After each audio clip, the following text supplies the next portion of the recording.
ఈరోజు దేవుని వాగ్దానం దేవుని యందు భయభక్తులతో చదువుకుందాం.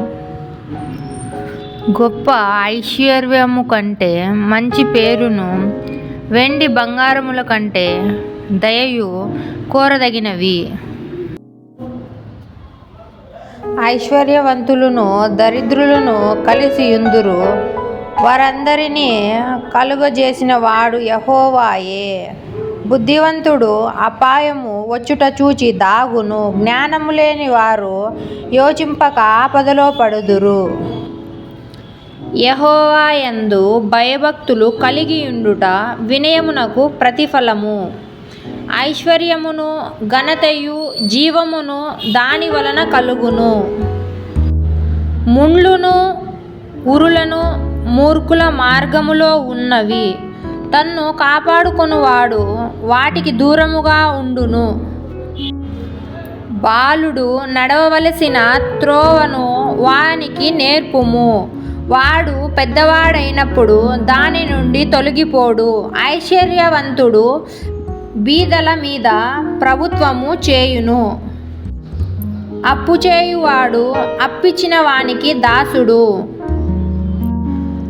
దౌష్ట్యమును విత్తువాడు కీడును కోయును, వాని క్రోధమును దండము కాలిపోవును.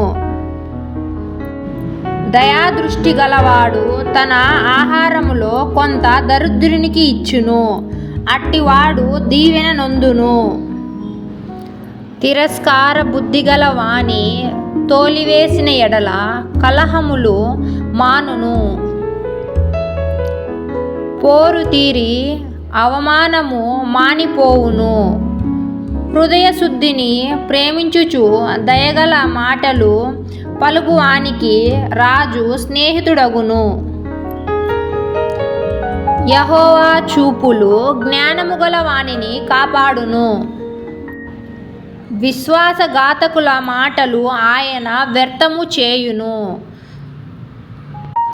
సోమరి బయట సింహాసనమున్నది, వీధులలో నేను చంపబడెదనను. వేశ్య నోరు లోతైన గొయ్యి. యెహోవా శాపము నొందినవాడు దానిలో పడును.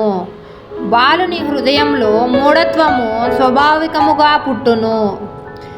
శిక్షాదండము దానిని వానిలో నుండి తీసివేయును. దేవుడు ఈ చిన్ని వాక్యమును దీవించునుగాక. దేవుని సువార్త పరిచర్యలో మీ సహోదరి. ఆమెన్.